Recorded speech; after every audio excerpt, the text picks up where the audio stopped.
Hey everyone, welcome back to my channel, or if you're new here, my name is Marielle and I'm glad you're here. Today I'm going to dive into something that's very real and very close to my heart, the transition from one child to two.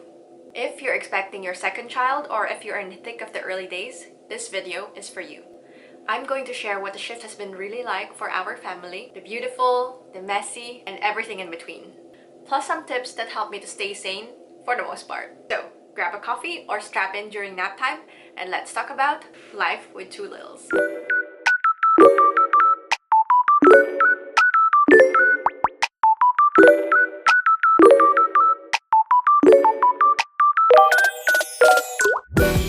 So first of all, I want to share what life has been like with just one child. So when we just had one child, in the beginning I was honestly very overwhelmed because the transition from having no child to having a child was very difficult for me. It was just a really big adjustment for me and it was quite challenging in the very early stages.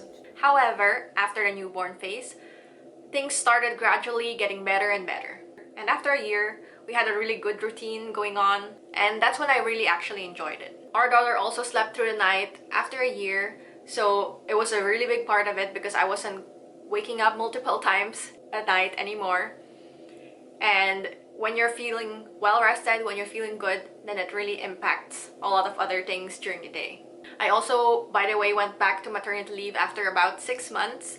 So the first few months of that was quite challenging because I was still working full-time but with very little sleep because my daughter at the time, 6 months, she was still waking up a few times a night, usually just once a night but sometimes multiple times.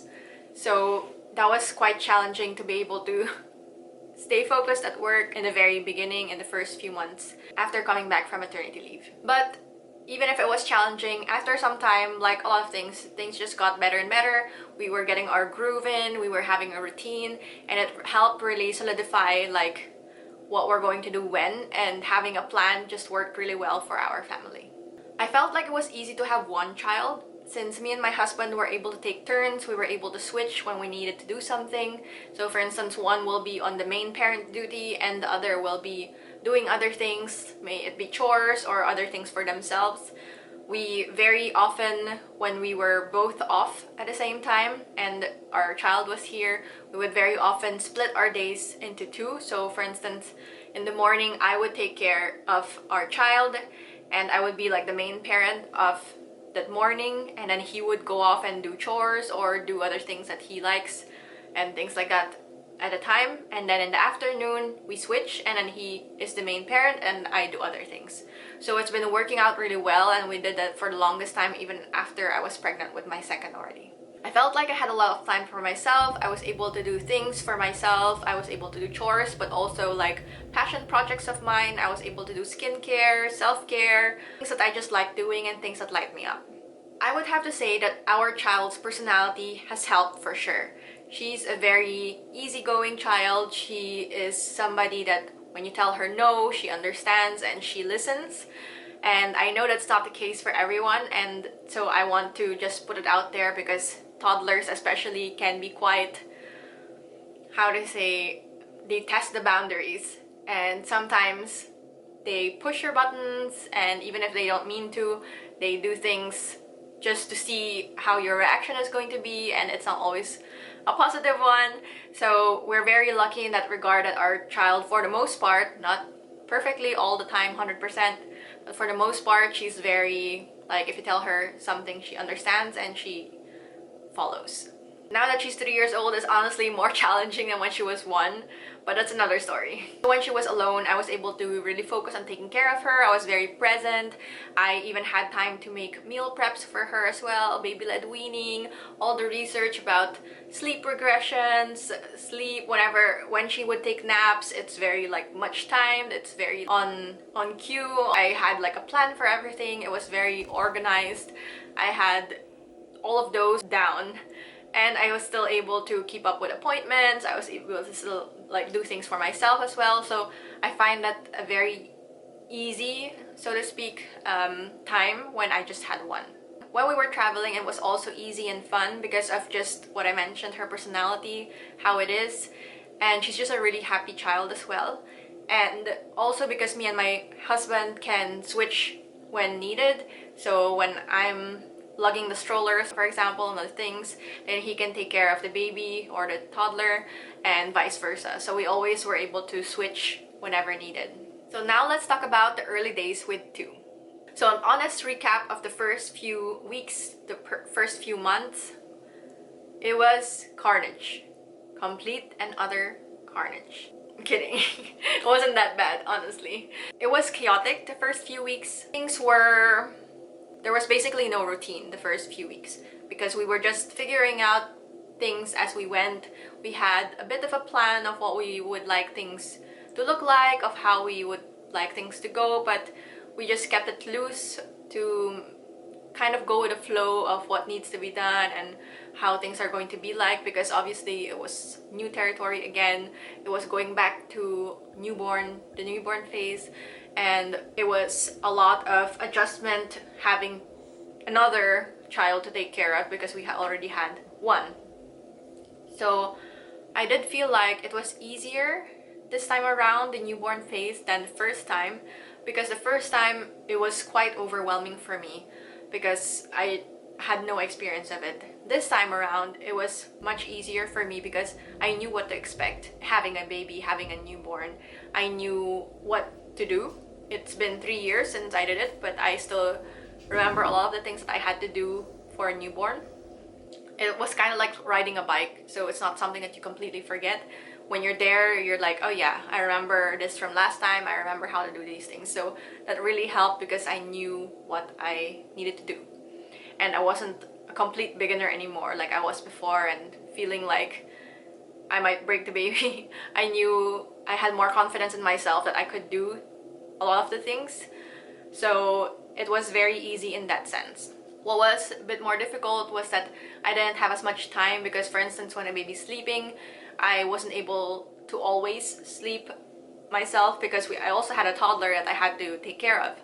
And with my first, like when she was asleep, then I could just freely sleep myself because I had no one else to take care of aside from the one who's sleeping, and I could just sleep. That was a little bit more difficult this time around. So I was very exhausted, and a lot of the things in the house, we were both exhausted, me and my husband. We were really tag teaming a lot of things because sometimes I was on toddler duty, sometimes he was on baby duty, and then we would switch. But most of the time I was on baby duty because I was nursing and he was like entertaining our toddler and taking care of her then. And also because I had to stay, when you're recovering, you have to stay in bed a lot of the times or around the bed, and you can't carry heavy things and stuff. It was easier for me to be on baby duty and him on toddler duty the first few months. And so we just did a lot of things like that, tag teaming, but that also meant that things like cleaning the house and stuff, they were in the back burner because we didn't really have time or energy to tackle that. So everything, like the most basic things, were tackled, but aside from that, the other things we just left. So now I want to talk about how our first child reacted to our baby. From the very beginning, we wanted to establish a very positive relationship between the two of them. I think it's very important from the start. So the first time that I met, we gave our toddler a gift from her sister. That was one of the tips that I saw on social media that people have been doing for their toddlers to meet their baby for the first time, to give that gift, to establish like a positive thing first thing. We always mentioned, even when in utero, that her sister is so excited to meet her, how happy her sister is that they're going to be best friends forever. And even after, and then also afterwards when the baby was out, obviously we kept on saying how much her sister loves her, how much her sister looked up to her, and how much she was excited to play with her when she's a little bit older, things like that. And I feel like that really helped to solidify their bond from the very beginning. That's probably why their relationship is just the cutest thing. Now our baby is about 9 months old and our toddler is 3, so they have such a cute relationship. They're so fond of each other. Whenever they see each other, they have like the biggest smile on their faces. Our toddler, and the first thing in the morning when she wakes up, she always looks for, where's my sister, where's the baby? And it's really just the cutest thing. It's probably my favorite part of having 2 kids. There's definitely some jealousy sometimes and some competitiveness from the toddler side because she can see sometimes that I give attention to the baby when she's also asking attention at the same time sometimes. And it can't be helped. It's something that can happen from time to time. But all in all, there's a lot of love, a lot of excitement, and a lot of just funness between the two of them. So some of the challenges that I experienced in this is that giving attention is so difficult sometimes, especially when I'm alone and my husband is doing something else or is not there at the moment. Sometimes they both need me at the same time, and I need to figure out who am I going to tend to at this moment, who is more urgent at the moment that needs to be taken care of, and sometimes it's a really difficult call. I do experience mom guilt from time to time, especially in the very early days. I had this a lot. Sometimes I would cry about the guilt of not being able to give both of them my undivided attention and time, because that's just not possible. I'm just one person and they're two. So now I could put a place for it, but in the very beginning, because I was just adjusting and my hormones were all over the place, it was very hard on me, it was very heavy on me that I can't give 100% of myself to each of them. And I have a lot of guilt for my toddler because I felt like I was giving a lot of attention for my baby, and I didn't want her to feel like I have abandoned her or anything like that. But I also had a lot of guilt for my baby because I am not able to provide her 100% time and attention the same way that I was able to give it to her sister when she was a baby. So I had a lot of that, but I was able to work through that for the next months, and now I feel like I'm in a pretty good place regarding mom guilt. I've been able to make peace with it for the most part, and I just need to remind myself that I'm doing the best that I can, and I can only do one thing at a time. Now, newborn needs versus toddler needs, I think, can be a little bit tricky sometimes because they need quite different things. A newborn and a baby need something very different from like a toddler, and it can be a little bit tricky sometimes. However, I do think that it helps that they have a 3-year age gap. I can see how having two under two can be very difficult because you basically have two babies that are not exactly the same age.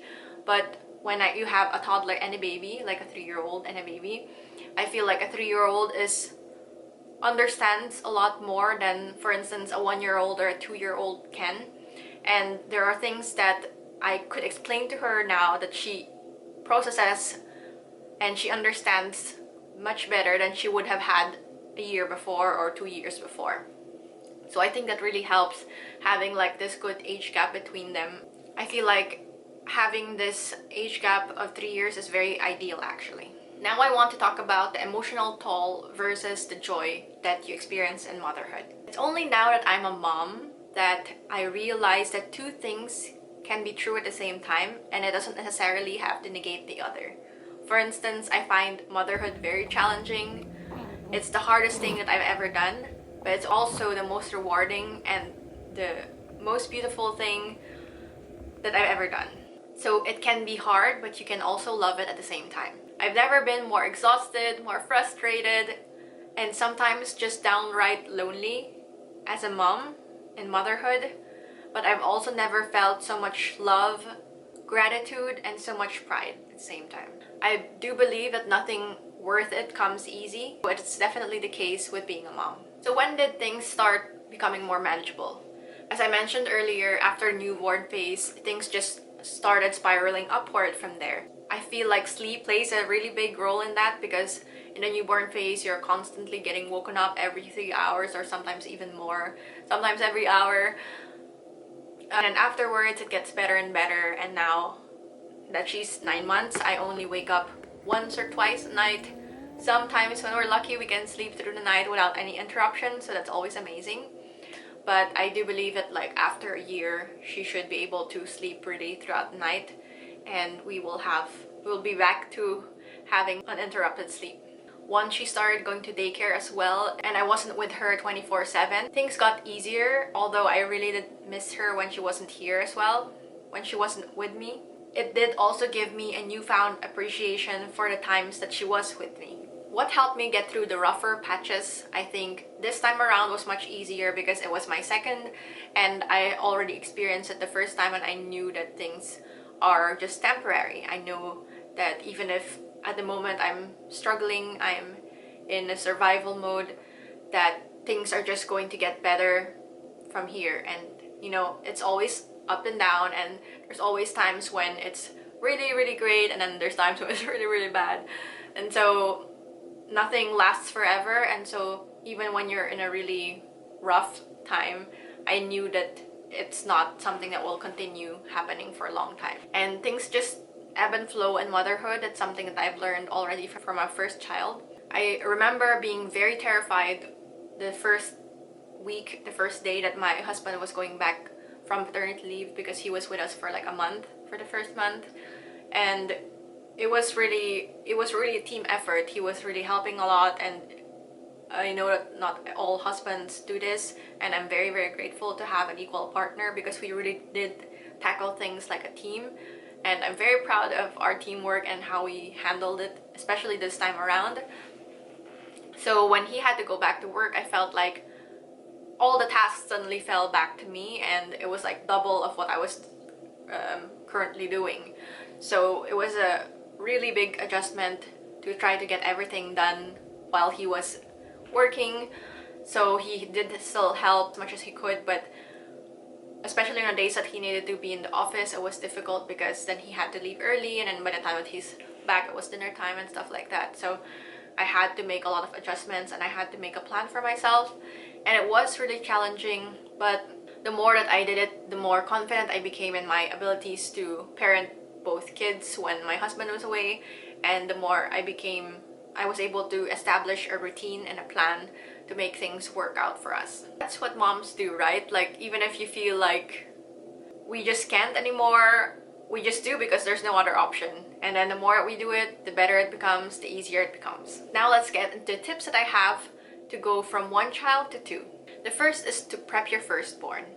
It's very important, like I mentioned earlier, to talk about the baby, to talk about how you're pregnant, to talk about what's coming up in the next months, what is the baby doing, what is the baby like. Talk the baby up to them, involve them as much as possible when the baby is born. Make them feel that their help is very necessary, and that you really appreciate that they're helping you with a baby.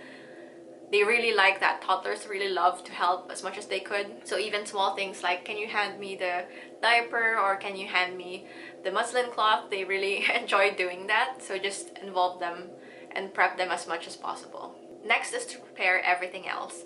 So when I was pregnant, I was really prepping everything leading up to the birth. I was doing tons and tons of meal preps, so that my freezer was stocked to the brim with as much food as I can, so that I don't need to bother with food for the first few weeks. I cleaned as much as I could before giving birth. I set up a nursing station, so it's easier for me when I'm nursing, and I don't need to go up and down the stairs, especially in the first few weeks.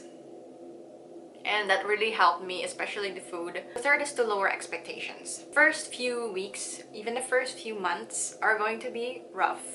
You need to prepare yourself for that mentally, and know that there's a lot of things that will go in the back burner, and a lot of things that will be set aside, because you just don't have the time or energy for it.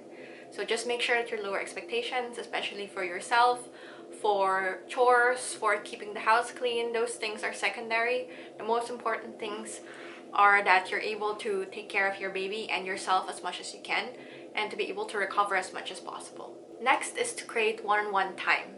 Short, intentional one-on-one time that you can spend with your toddler, and also even with your baby, is very great, is very good for your relationship in the long term.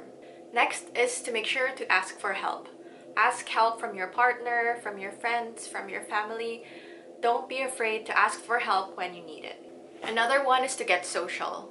Make sure that you're spending time with family, you're spending time with friends, with relatives, dates with your husband. It'll help increase your energy, it'll help you feel more refreshed, and it'll increase your social battery as well. Next is to batch routines as much as possible.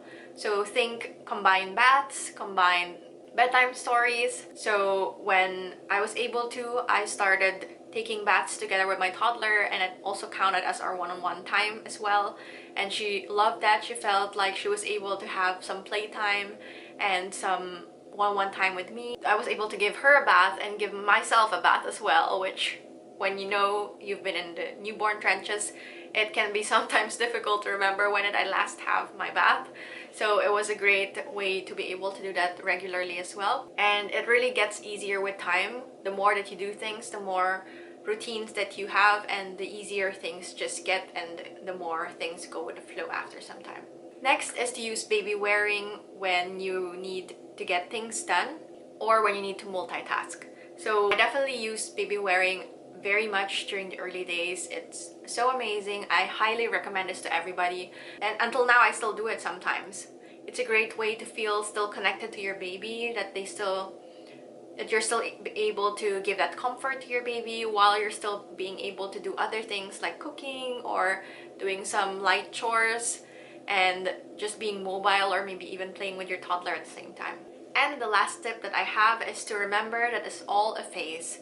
Everything, as I mentioned, goes up and down, it ebbs and flows, and things can be so rough one minute and the next minute you're just so happy. It's just how motherhood is, and this is no different. Just remind yourself that the hard part doesn't last forever. There's so much beauty seeing the sibling connection grow and seeing how it evolves over time. Just seeing the way that the two interact, as I mentioned, is probably my most favorite thing about having two kids. It's just so precious and so amazing to see how they interact with each other, how they play with each other. And my toddler is just so proud to be a big sister and so proud of her little sister, and she's also very protective of her little sister as well, which is so cute. And they're starting to play with each other more, and that's going to come even more with time, and I can't wait to capture those moments as well. It is really true that your heart truly expands when you have a second one. When I was pregnant, or even before that, I was a bit apprehensive to believe how I could possibly love another baby as much as I loved my first, because I was so just in love with her. I just love her with all my heart. Like, I can't imagine being able to give that much to another one, and yet here I am. I'm doing exactly that. And it's not that my love for my firstborn has decreased, it's just that my capacity for love has doubled, and I just love both of them so much. I'm just so grateful to be their mom, and I'm grateful that they just chose me to be their mom, and it's just probably the best thing that I have in my life. Recently, they've been having conversations with each other where they both like say things to each other. My baby has been babbling a lot. My toddler just babbles back to her, and it's just so funny and so cute. And I just love seeing that interaction between two of them, and it just makes everything so worth it. And that's a wrap on today's video. I hope that my experience has made you feel a little less alone, a bit more prepared, or just gave you a glimpse of what it's like transitioning from 1 to 2 kids. If you've gone through this transition yourself, I would love to know what has helped you. Drop your wisdom in the comments below so we could all learn from each other. And if you're still on a journey there, know that you've got this. One deep breath at a time. Don't forget to like and subscribe, and hit the bell so you don't miss future uploads on motherhood, real life, and everything in between. Thanks for watching, and I'll see you in the next one. Bye!